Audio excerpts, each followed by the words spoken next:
السلام علیکم ورحمۃ اللہ وبرکاتہ۔ ناظرین اکرام، آج پھر سے میں آپ لوگوں کے لیے لایا ہوں فضائل و مسائل رمضان، اور یہ ہے پارٹ 2۔ اس میں ہم سب علماء اکرام یعنی پیر ذوالفقار صاحب، مفتی عبدالرزاق صاحب اور مفتی طارق مسعود صاحب سے کچھ فضائل و مسائل سن لیتے ہیں۔ تو بنا دیر کے چلیے ویڈیو شروع کرتے ہیں۔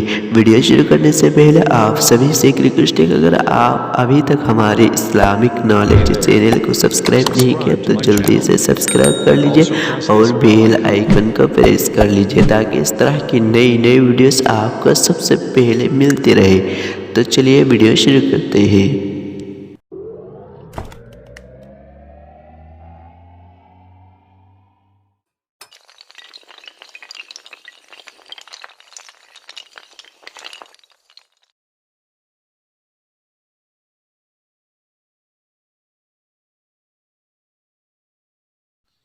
تو ہم سب سے پہلے پیر ذوالفقار صاحب سے کچھ فضائل و مسائل سن لیتے ہیں۔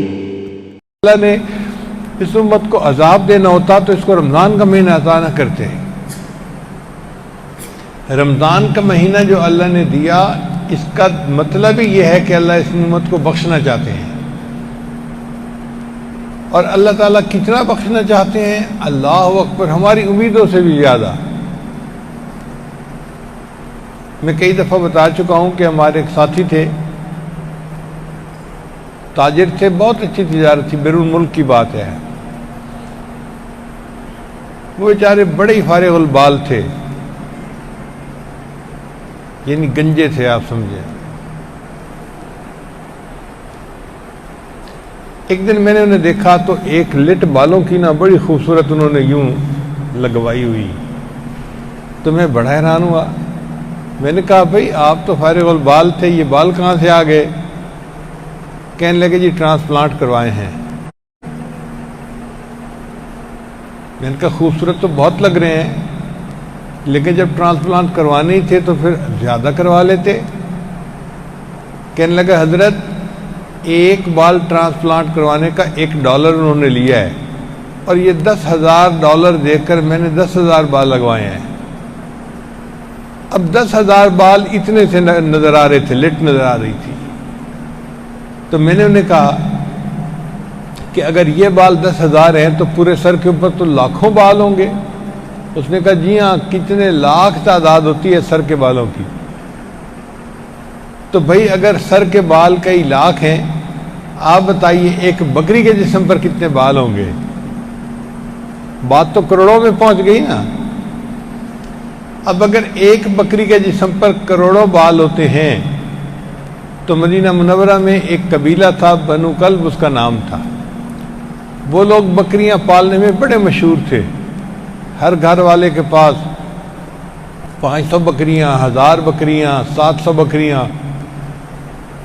کتابوں میں لکھا ہے کہ جب پورے قبیلے کے لوگ اپنی بکریاں نکالتے تھے تو 2 پہاڑوں کے درمیان کی پوری وادی جانوروں سے بھر جاتی تھی، اتنے جانور تھے۔ اگر 2 پہاڑوں کے درمیان کی وادی جانوروں سے بھر جاتی تھی، ان جانوروں کے بال کتنے ہوں گے آپ اندازہ لگائیں، جبکہ ایک بکری کے بال کروڑوں میں ہوتے ہیں۔ تو نبی علیہ السلام نے بنو کلب قبیلے کا نام لے کر فرمایا کہ رمضان مبارک کی ہر رات میں اللہ تعالیٰ بنو کلب قبیلے کی بکریوں کے بالوں کے برابر جہنم سے بری فرما دیتے ہیں۔ جب ایک رات میں اتنے جہنم سے بری ہوتے ہیں تو اب آپ بتائیے مغفرت لینی کتنی آسان ہے۔ بس اللہ سے دعا مانگنے کی ضرورت ہے اور فریاد کرنے کی ضرورت ہے، اور یہ پھر ہر رات میں مغفرت بڑھتی چلی جاتی ہے۔ اور اس میں ایک مزے کی بات یہ ہے کہ پہلی رمضان سے لے کے 29 رمضان تک جتنے کل بندے جہنم سے بری ہوتے ہیں، اربوں خربوں کی تعداد میں، رمضان مبارک کی آخری رات میں اللہ اتنے بندے اور جہنم سے بری فرما دیتے ہیں۔ اللہ اکبر کبیرہ۔ اب آپ سوچئے کہ رمضان مبارک میں اللہ سے گناہوں کی بخشش مانگنا کتنا آسان کام ہے۔ اللہ نے اپنی رحمت سے ہمیں رمضان کا مہینہ دے دیا ہے، یہ اس بات کی دلیل ہے کہ اللہ کا ارادہ خیر کا ہے، وہ بخشنا چاہتے ہیں۔ بس ہم اپنے گناہوں پہ شرمندہ ہوں، اللہ سے معافی مانگیں اور اللہ کو منائیں، اور مغفرت کی راتیں ہیں، ہر رات میں بخشش ہوتی ہے۔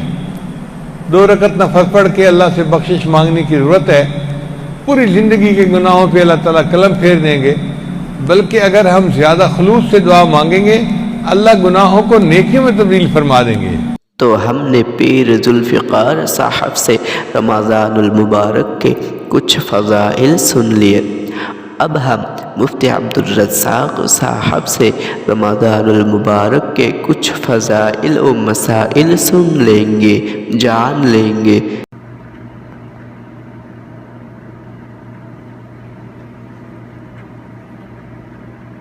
نحمده ونصلي على رسوله الكريم اما بعد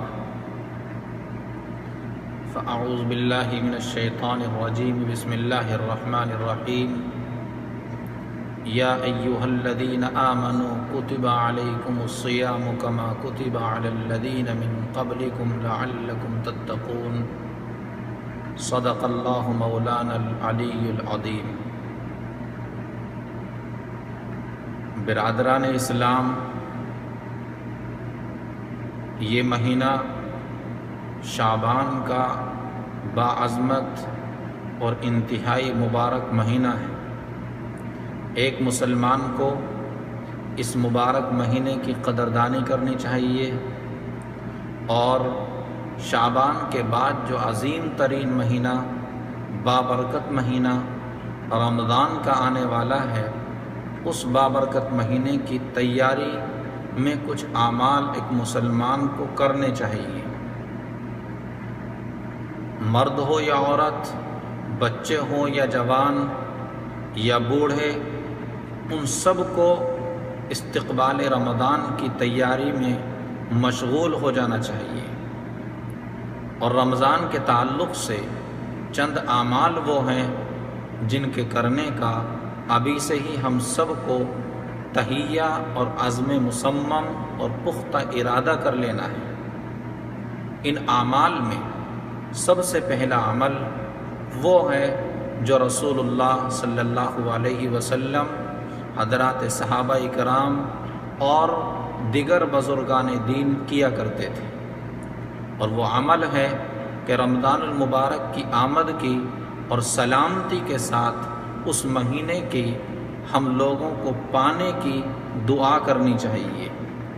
جناب رسول اللہ صلی اللہ علیہ وسلم سے ایک حدیث کے اندر ماہ شعبان میں اس دعا کا بار بار پڑھنا ثابت ہے کہ پیغمبر علیہ الصلاۃ والسلام یہ دعا پڑھا کرتے تھے، اللہم بارک لنا فی رجب و شعبان وبلغنا رمضان، رواہ احمد والطبرانی۔ اس دعا کے اندر پیغمبر علیہ الصلاۃ والسلام نے یہ تعلیم دی ہے کہ شعبان اور رجب کے مہینے میں اللہ سے برکت کی دعا مانگی جائے، اور یہ دعا مانگی جائے کہ اے اللہ ہمیں سلامتی کے ساتھ رمضان المبارک کا مہینہ عطا فرما۔ دوسرا کام جس کی آپ اور ہم ابھی سے تیاری کریں وہ ہے کہ رمضان المبارک کا پورا نظام الاوقات ہم مرتب کر لیں، ایک نظام بنا لیں کس طریقے سے ہمیں ماہ رمضان کو گزارنا ہے۔ اس لیے کہ ہمیں اپنی کوئی تقریب کرنی ہوتی ہے، اپنا کوئی برنامج، اپنا کوئی پروگرام کرنا ہوتا ہے، ہم اس کا خاکہ تیار کرتے ہیں، اس کو ترتیب دیتے ہیں۔ ایسے ہی رمضان المبارک کے مہینے کی آمد سے پہلے ہم اپنے دن رات کے نظام کو مرتب کر لیں، پروگرام بنا لیں کہ اس وقت سے اس وقت تک ہمیں قرآن پاک کی تلاوت کرنی ہے، اس وقت سے اس وقت تک ہمیں تسبیحات پڑھنی ہے، اس وقت سے اس وقت تک ہمیں نوافل میں مشغول رہنا ہے، اس وقت سے اس وقت تک ہمیں فلاں نیک کام کرنے ہیں۔ لہذا رمضان المبارک کی آمد سے پہلے اپنے پورے مہینے کے اوقات کو مرتب کر لیں، منظم کر لیں اور اسی ترتیب شدہ پروگرام کے مطابق اس مہینے کو گزارنے کا پختہ ارادہ کریں۔ تیسرا کام، اپنی مساجد کے اندر ایک پروگرام بنائیں کہ جب رمضان کا مہینہ آئے تو ہماری مسجدوں کے اندر اللہ کے ذکر کے حلقے لگنے چاہیے۔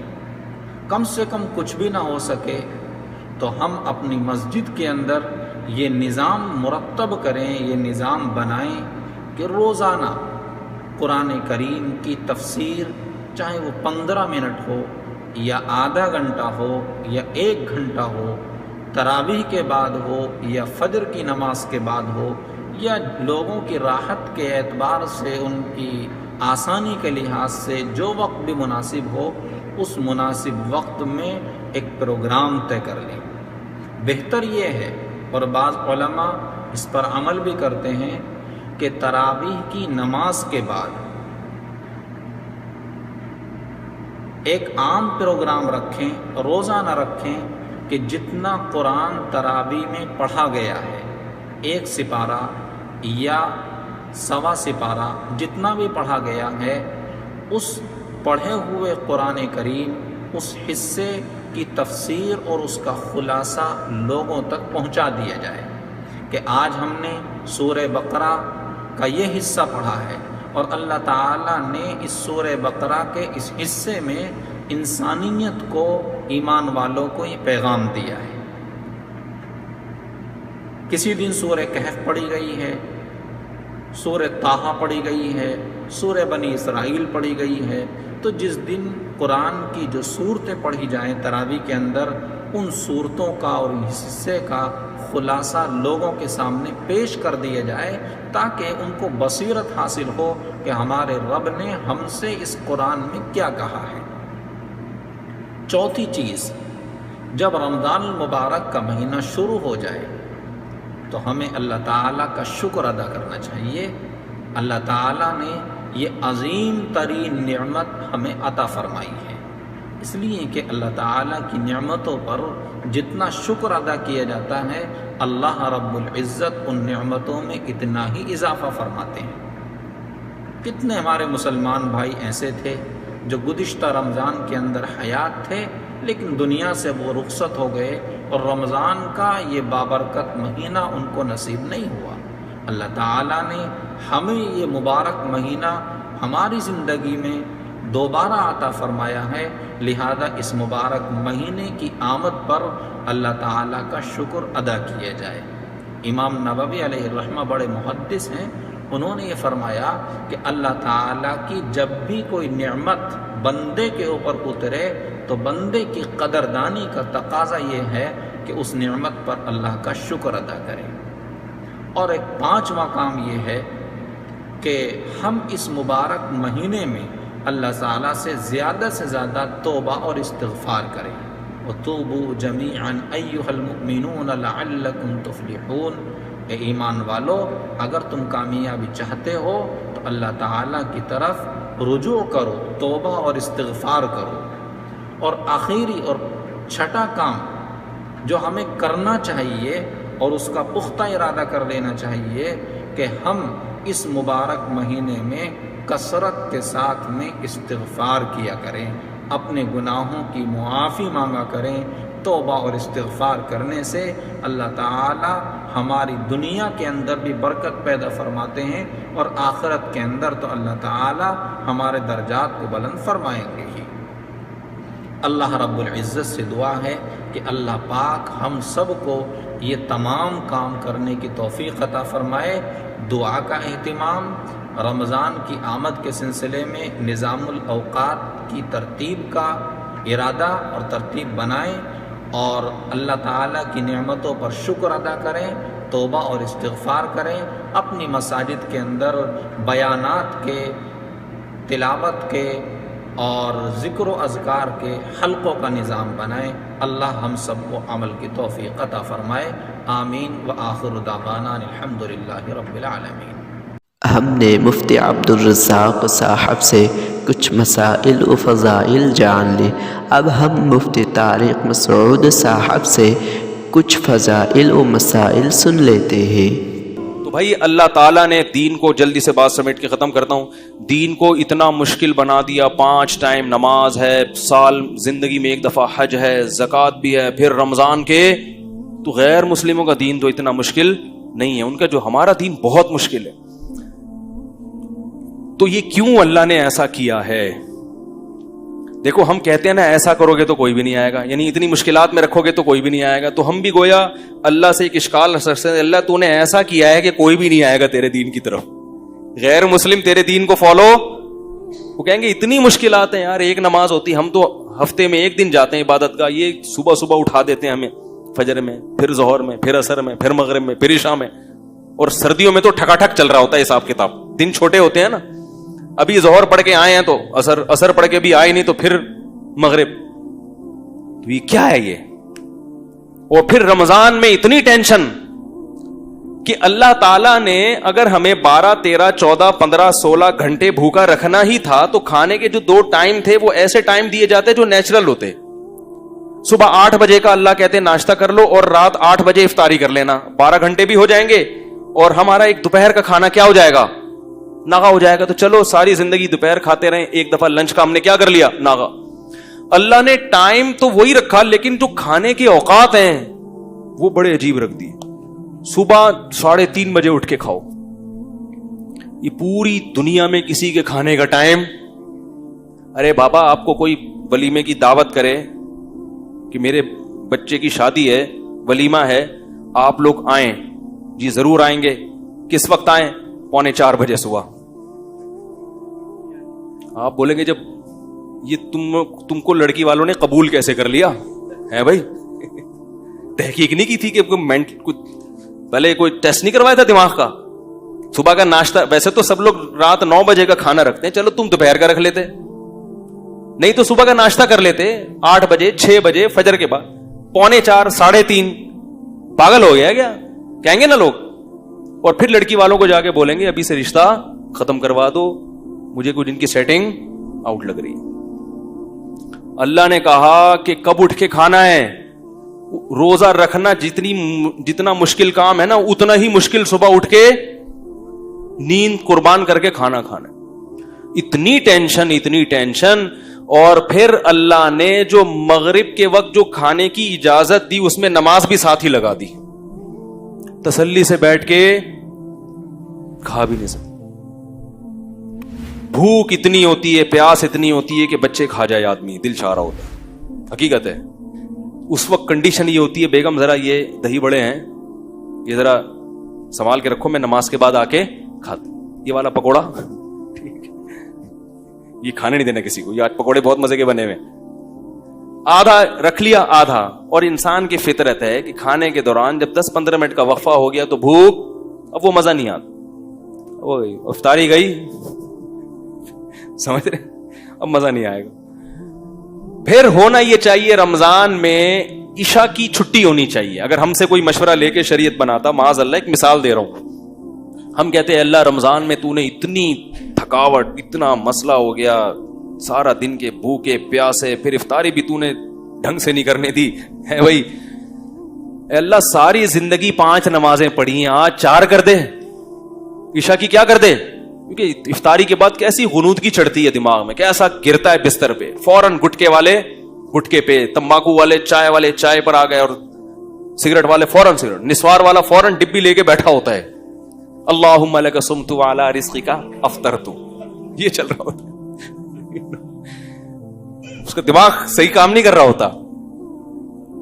تو اللہ نے بجائے اس کے کہ عشاء کی چھٹی ہو جاتی، عشاء کے ساتھ تراویح کی نماز بھی لگا دی، وہ کتنی رکعتیں اس پر میرا ایک بیان ہے، سن لیجئے گا، ہمارے نزدیک 20 رکعتیں ہیں، لیکن ہم 8 والوں کو بھی گمراہ نہیں کہتے، لیکن جو راجح قول ہے ائمہ اربعہ کا مذہب، صحابہ کا، تابعین کا، وہ کتنی رکعتیں ہیں اس پر میرا بیان ہے، ہوا ہے 7-8 سال پہلے میں نے دلائل سے بیان کیا تھا، پوری ایک دلیل اس میں بہت تفصیل سے، 1.5 گھنٹے کا بیان ہے، جس کو اشکال ہو وہ سن لیجئے گا، وہ غیر معروف چینل سے اپلوڈ ہوا ہے، تو میں ابھی اس کو انشاءاللہ اپنے چینل سے بھی اپلوڈ کروا دوں گا، تو اس میں بہت مضبوط دلائل کے ساتھ دونوں طرف کے دلائل کے تجزیہ لے کر بتایا گیا کہ یہ پوری امت کا اجماع چلا آ رہا ہے اس پر. سمجھ رہے ہیں؟ تو آپ وہ سن کے پھر تبصرہ کیجئے گا, ایسے ہی تبصرہ نہ کر دیجیے گا. اچھا خیر, لیکن بہرحال آپ 8 پڑھیں 20 پڑھیں, اتنا بڑا مسئلہ نہیں ہے. لڑیں گے تو مسئلہ زیادہ کھڑا ہوگا. آپ کو جو سمجھ میں آتا ہے کریں, جو دوسرے کو سمجھ میں آ رہا ہے اس کو چھیڑیں نہیں. مسئلہ چھیڑ خانی سے خراب ہوتا ہے. تو ہمارے نزدیک تراویح کی جو سنت نماز ہے وہ کتنی ہے؟ 20 رکعتیں. یہی چاروں ائمہ کا مذہب, یہی صحابہ کا, خلفائے راشدین کا, اور یہی امت میں صدیوں سے اس پر اجماع رہا ہے. علامہ ابن عابدین نے اپنے دور میں آج سے 150-200 سال پہلے لکھا کہ پوری امت میں کہیں ایک جگہ بھی ایسی نہیں جہاں 20 رکعت سے کم ہو رہی ہو تراویح. تو اجماع امت خود ایک دلیل ہوتی ہے. خیر, تو ہونا یہ چاہیے کہ چھٹی ہو جائے, لیکن اللہ نے وہاں بھی کیا کر دیا, کھڑے ہوئے. پھر وہ رکعتیں عام نمازوں سے بھی لمبی ہوتی ہیں, عام نمازوں سے بھی لمبی. کتنی لمبی نماز, کتنی لمبی. پھر بس صبح اٹھنا بھی ہے سحری میں. تو یہ سب ٹینشن اللہ پتہ ہے کیوں دے رہے ہیں؟ بس بات ختم کرتا ہوں. اپنی محبت کی چنگاری پیدا کرنے کے لیے. جس کے لیے قربانی دی جاتی ہے اس کی محبت آہستہ آہستہ دل میں پیدا ہوتی ہے. محبت دودھ جلیبیاں کھانے سے پیدا نہیں ہوتی. محبت محبوب کے لیے قربانی دینے سے پیدا ہوتی ہے. جب تک محبت نہیں ہوگی محبوب کی اطاعت, بولو بھائی, نہیں ہوگی. تو دوستو, امید ہے کہ یہ ویڈیو آپ کو اچھی لگی ہوگی. اگر ویڈیو اچھی لگی ہو تو لائک کیجئے, کامنٹ کیجئے اور اپنے دوستوں سے شیئر کیجئے. اور اس طرح کی جانکاری حاصل کرنے کے لیے اور نئے نئے ویڈیوز کے لیے ہمارے چینل کو ضرور سبسکرائب کیجئے اور بیل آئیکن کو پریس کر لیجئے. پھر ملتے ہیں اگلے ویڈیو میں, تب تک کے لیے اپنا خیال